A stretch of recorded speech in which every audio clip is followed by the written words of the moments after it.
நேரு காலத்திலிருந்து படிப்படியாக எல்லா பிரதமரால் உருவாக்கப்பட்ட பெரிய பெரிய பொதுத்துறை நிறுவனங்கள் எல்லாம் இன்னைக்கு விற்கப்பட்டது.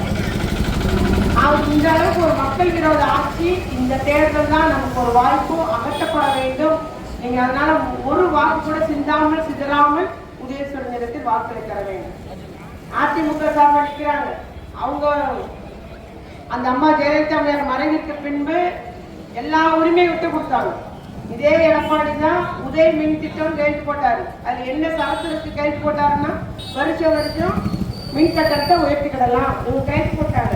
மத்திய அரசோட ஒப்பந்தம் ஒரே நாள் ஒரே ரேட்டு திட்டம் இவங்க கைது போட்டாங்க. நீட்டு தேர்வு கைது போட்டாங்க. ஜெயலலிதா எடுக்கிறவருக்கு நீட் தேர்வு வரலையே. வரும் ஆண்டுல இப்பவே சர்க்குலர் அனுப்பிட்டான். வரும் ஆண்டுல பிஏ பிஎஸ்சி படிச்சாலும் கவுன்சிலிங் தான்.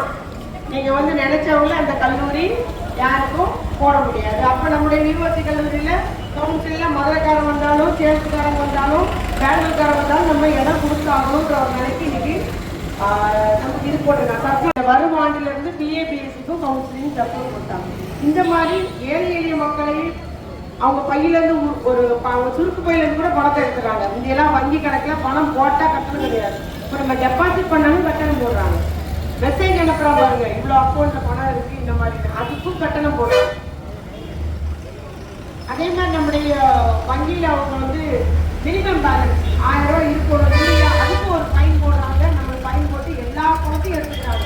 அதன் மூலம் 21,000 கோடி லாபமா மத்திய அரசு. அப்ப ஏழை எளிய மக்களிடமிருந்து நீ குறைஞ்சபட்ச நிலுவைத் தொகை இல்லை, உன்ட்ட பணம் இல்லைன்னு சொல்லிட்டு எடுத்த ஃபைன் மூலம் மட்டும் 21,000 கோடி மத்திய அரசு எடுத்திருக்குன்னா எந்த அளவுக்கு ஏழை எளிய மக்களுடைய சுருக்கு பையிலிருந்து பணம் எடுத்து நம்ம தெரிஞ்சுக்கணும்.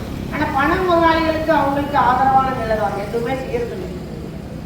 இந்த அதிமுக இந்த மாதிரி முழுமையா அவருடைய சேரை காப்பாற்றுறதுக்காக எடப்பாடி மோடி அரசுக்கு ஜால்ரா அடிச்சுட்டு இன்னைக்கு நீ வேற நான் வேற 2 பேரும் பாவலா போட்டுட்டு இருக்கிறாங்க.